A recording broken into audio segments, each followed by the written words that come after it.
Good morning.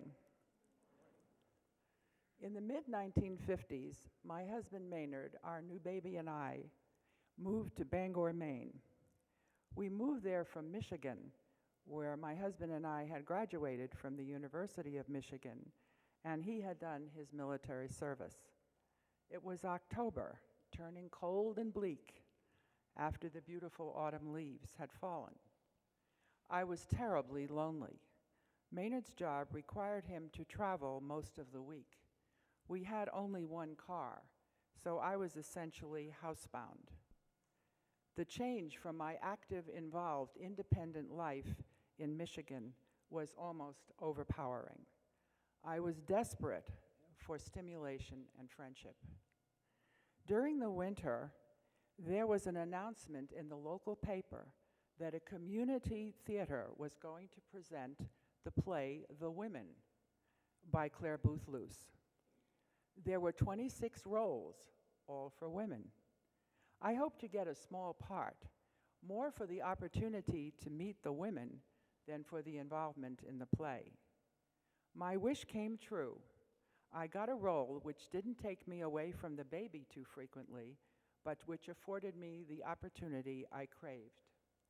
I met several women I enjoyed, but one woman in particular, Barbara Trowbridge, seemed to understand the situation and befriended me. I asked her about her family. She told me she was the wife of the Unitarian minister. I was puzzled. What's a Unitarian?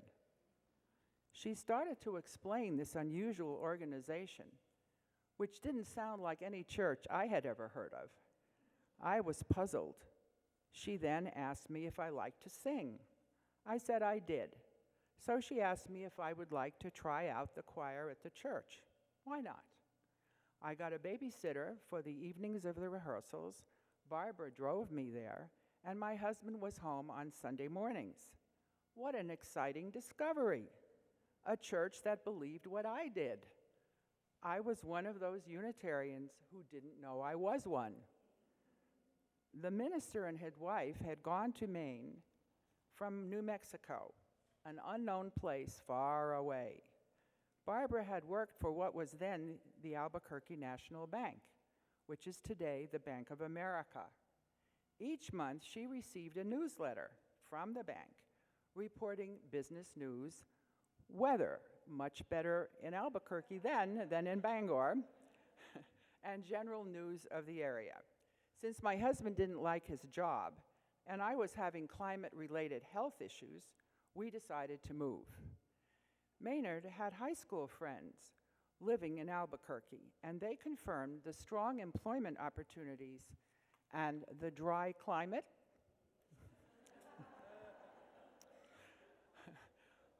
We made the move in the fall of 1957. I found a warm, welcoming community here at First Unitarian, and I joined in March of 1959. I recently learned that my membership is the third longest. My husband joined soon after and eventually served a term as president. What would have happened if I had not participated in that play? Would I have ever found this community? I would probably answer the question, what's a Unitarian, differently today than Barbara did many years ago, but my attendance on Sunday still delights me and fills me with pride. My church is visible and audible, and yes, assertive as I am, which is probably why it fits me so well. I'm proud to be a UU, proud to belong to this church, which has grown in numbers and service throughout the years. I'm an educator, and I am particularly proud of our tutoring program, our sexual education program, and our lack of dogma. My daughter has often thanked me for growing up in this church with no religious baggage. No doubt each of you has your own reasons that you like this church and are proud of it. In a few weeks, we will start our stewardship drive.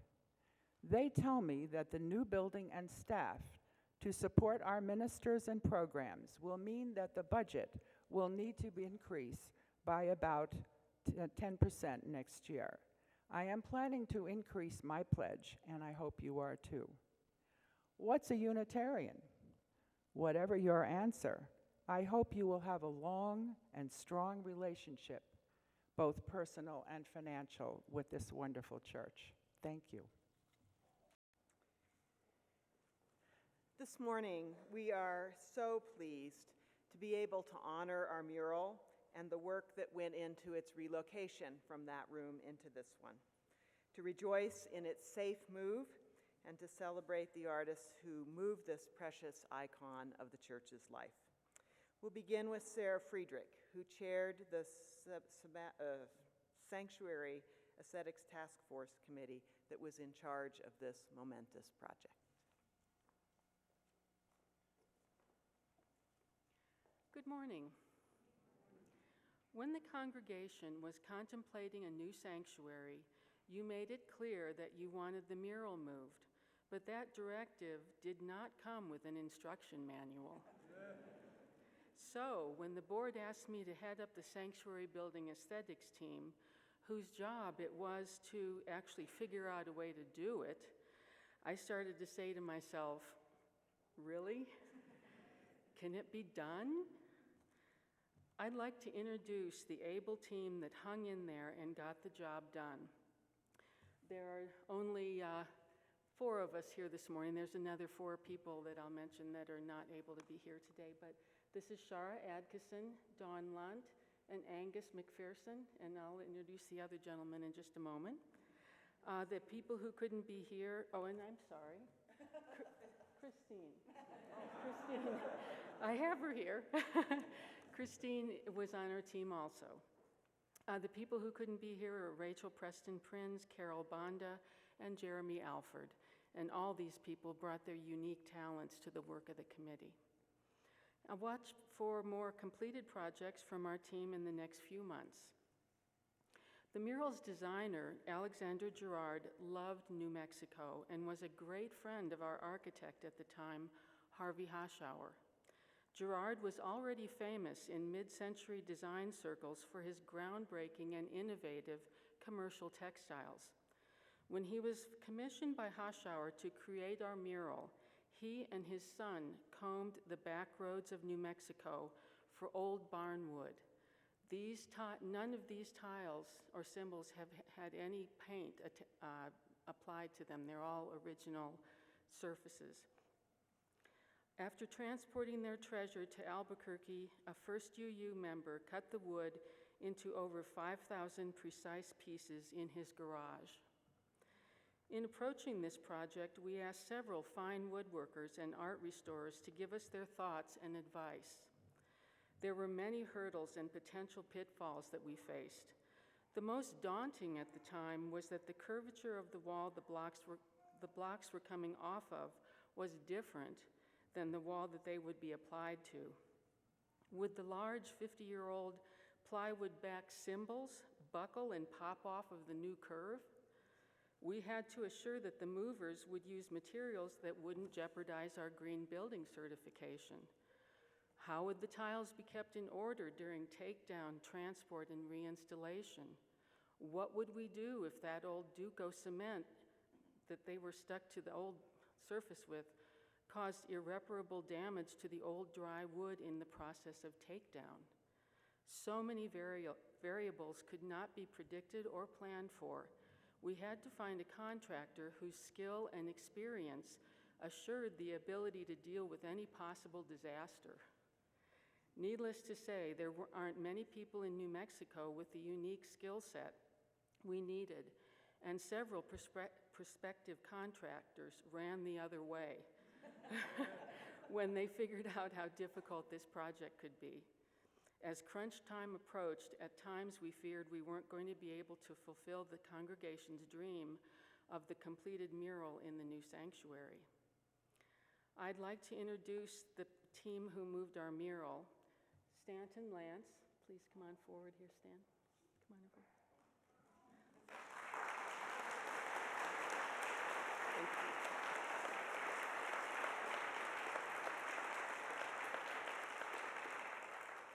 And his partner, Paul Searcy, who could not be here this morning. I'll let Christine tell the story of how we found them, but suffice it to say that we're very fortunate to have hired them as our contractors. They've made the process as smooth as we could have ever hoped for, and I'm sure we're all delighted with the result. Just a side note, the mural has not been cleaned or enhanced in any way.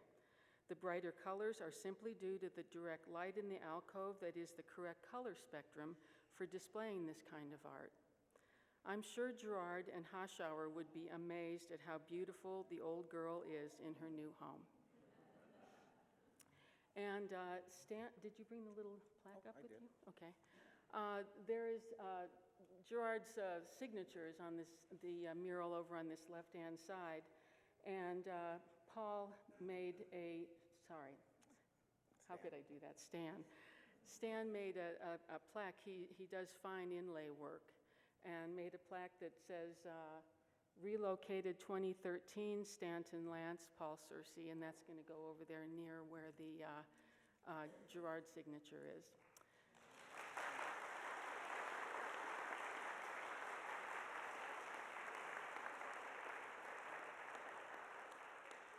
And now we have a small completion ceremony. There is actually one tile in the mural that it fell out and was lost for many, many years.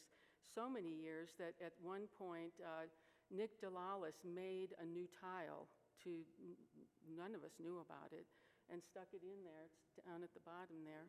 We found the tile. It was in a toolbox in somebody's drawer, and it turned up during all the changeover with the new building and stuff, change of spaces. So we only found this tile about 2 months ago, and we have it here, and Stan's going to put it in for us.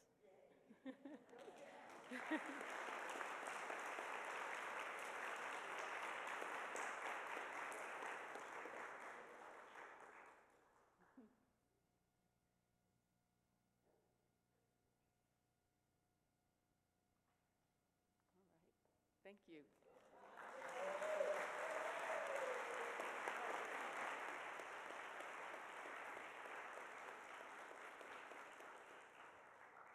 And may this work of art be as powerful in this new place as it was in the room for which it was created.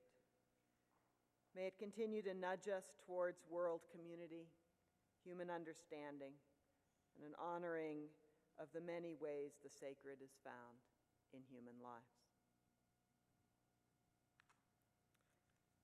So, you don't believe in miracles, but they happen around us anyway.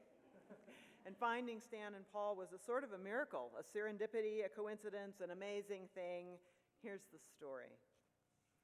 Last winter, the sanctuary committee was really stuck, worried that no one would undertake this project for us. There were leaders in the congregation who was aware of this, and one of them was David Colton. Dave's main interest is in social justice, and he had been tasked by the committee to take the proceeds of the Winter Change for the Future offering to the Southwest Poverty and Law Center, and the director of that center invited him out to lunch, at which the conversation went something like this, I hear. When my kids were little, I took them to the Unitarian church, she said. I see you're building a new building. Yes, we are. What about that mural? Will you move it to the new space? Well, we would like to, but we can't find anybody who will do it. Really? My son Stan would be able to do it. He's a woodworker. So it turned out, actually, when Dave told me this story, that I knew Stan and his mother and his sister and his niece. For that matter, let me just take a moment to introduce them because some of them are here. Evelyn Lance and Mary, her sister, Stan's mother and aunt. Welcome, we're glad to have you with us.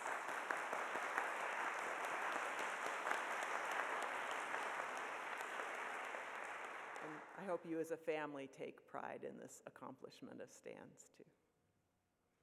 Rachel, Stan's niece, was a dear friend of my son Kevin during their growing up years, and I was therefore acquainted with Stan's exquisite inlay work.